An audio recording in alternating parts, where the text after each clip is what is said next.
The sharp drop in the Dow Jones Industrial Average during the Trump years sent shivers down many spines. This was a significant event, a plunge that wiped out gains and made headlines globally.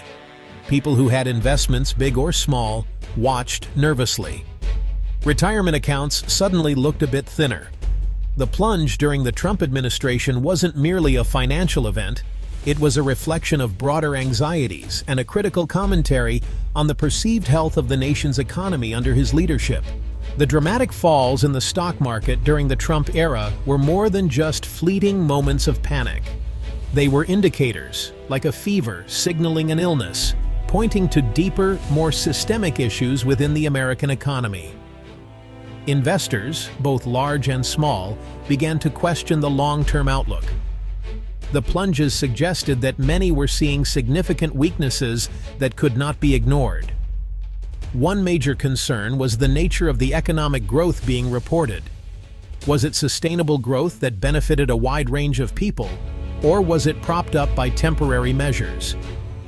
Many economists at the time pointed out that the growth seemed heavily reliant on government spending and tax cuts that disproportionately favored corporations and the wealthy.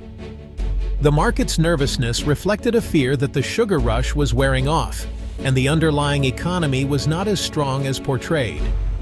The market, in its own way, began to register this imbalance. The crashes also served as a reality check against the constant positive spin coming from the Trump administration. Official statements often painted a picture of unprecedented economic success. However, the sharp downturns in the Dow Jones provided a conflicting narrative.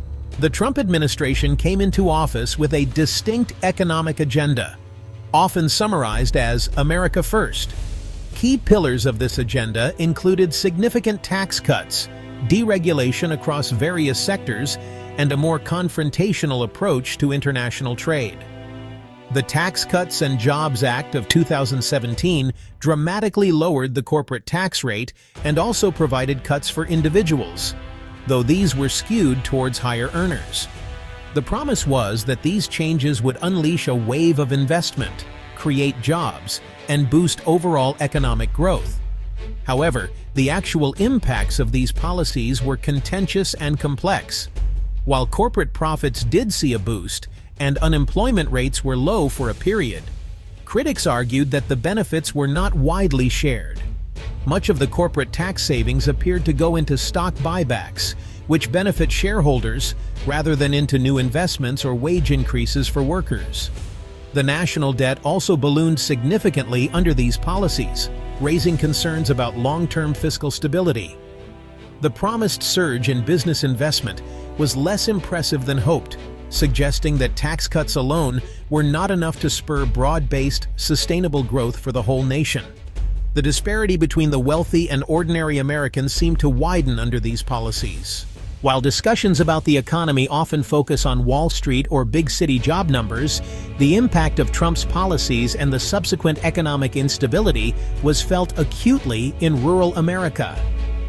These communities, often reliant on agriculture, manufacturing, or natural resource extraction, faced a unique set of challenges.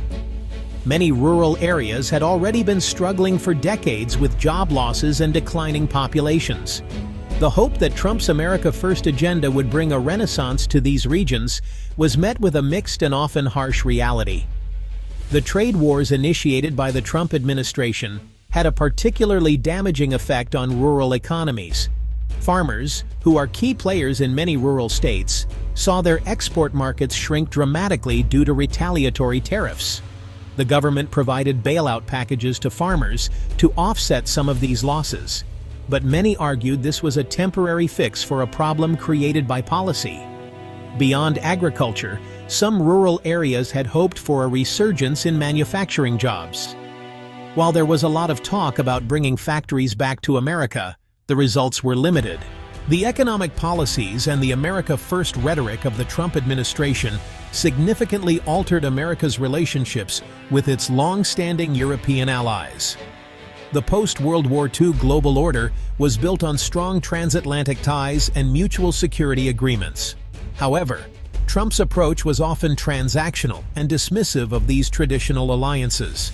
He questioned the value of NATO, imposed tariffs on European goods, and withdrew from international agreements. This created uncertainty and unease among European leaders. They were accustomed to a predictable American partner. Suddenly, they found themselves dealing with an administration that viewed them as competitors. The imposition of tariffs on steel and aluminum was met with disbelief and retaliatory measures.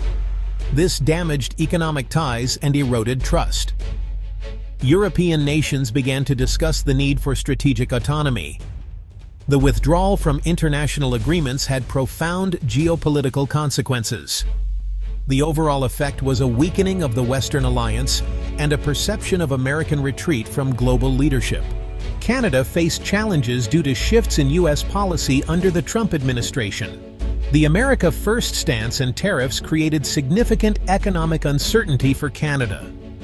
Prime Minister Justin Trudeau had to maintain a working relationship with the U.S. while protecting Canadian interests. Canada pursued and strengthened trade agreements with other parts of the world.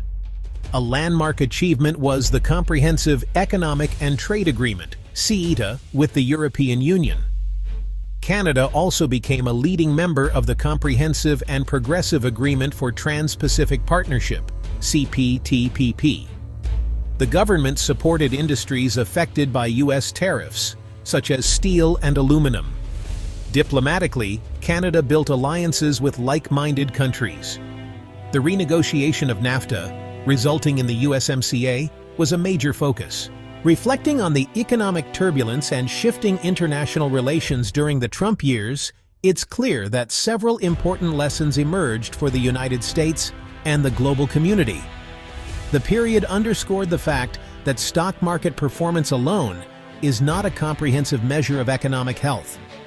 Deep-seated issues like income inequality, stagnant wages for many, and regional disparities require more than just broad tax cuts or deregulation.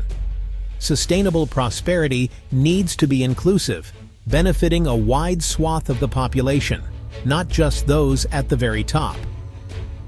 The economic fragility exposed by market plunges highlighted this truth quite starkly. The America First approach to trade and international relations also prompted a reevaluation of globalization and alliances. While addressing unfair trade practices is a legitimate concern, the method of imposing unilateral tariffs and alienating traditional allies proved disruptive and, in many cases, counterproductive. The future likely requires a more nuanced approach, one that champions fair trade while also recognizing the immense benefits of international cooperation and strong, reliable partnerships. For the American economy, the path forward from that period involves addressing the structural issues that contribute to instability. This includes investing in education, infrastructure, and healthcare, which can boost productivity and create opportunities for more Americans.